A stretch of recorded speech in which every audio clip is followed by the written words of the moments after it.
Hi, I'm Katie Couric. Welcome to Eye to Eye. Keith Olbermann is gaining ground in the cable news ratings by giving conservative cable TV pundits a nightly slapdown. His nightly countdown is an eclectic blend of anger, silliness, and snarkiness. In a Sunday morning profile, correspondent Susan Spencer discovered Olbermann is deadly serious about shedding the staid tradition of nightly news. I've only been run over 4 times in my life in New York. And when I say run over, I mean, of course, grazed by a car at 2 or 3 miles an hour. How much do you get recognized on this trip down when you're out? Well, as we just heard from the guy who shouted, "You suck," I get recognized. No, I get recognized. Nowadays, it's a lot. Yeah, do you like it? Yeah, I don't mind it. I mean, if you mind it, it's the wrong business to be in, don't you think? I mean, as recently as last summer, somebody said, yeah, I saw you on SportsCenter last night. Yeah. It's 10 years since I left SportsCenter, but I still get that.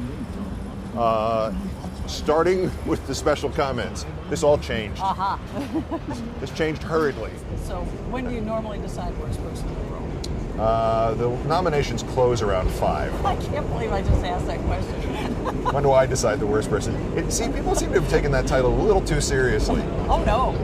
It's remarkable. We thought that was just going to be, like just a little throwaway in the show. It became a book. It's not a very good selling book, but. Well, how?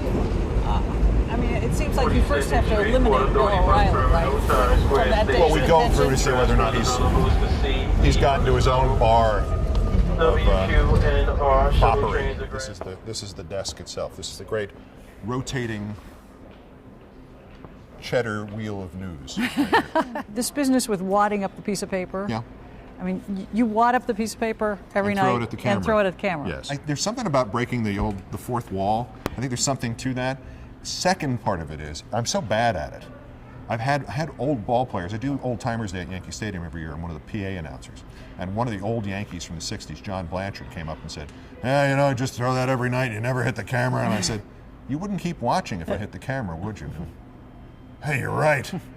And Gene Michael, who was a hero of mine when I was a kid, was a shortstop of the Yankees, is now an executive, actually took me aside in spring training last year. He said, you could get more control of that if you wad the paper up more tightly. See, do it. Just show me how you're doing it. And he was actually, the former shortstop of the Yankees is giving me tips on how to wad the ball up. And he was right. The tighter I wad it, the more control I have over it. But you do it to go through the wall so that... Yeah, kind of. There is, to the degree that you don't want to be totally pompous and say, oh, this means this and this means that. Mostly it's just a goof. It's just, I think 10 years ago, the first or second night I did the show, I had 55 minutes and 30 seconds of show.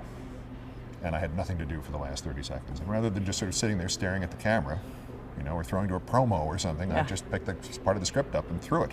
I mean, I pick up the whole script in the middle of the show and throw it in the air, too, when I'm in this studio, for the hell of it. It just softens the idea that this is it's a newscast, thank you. But not that you don't want people to take some of it quite seriously. Yeah, but only in the appropriate degree. Yeah. We've talked about this before. When it's deadly serious, it's deadly serious, and we all know that. The rest of the time, we're sort of pretending that it's deadly serious. And I like to interrupt that whenever I can.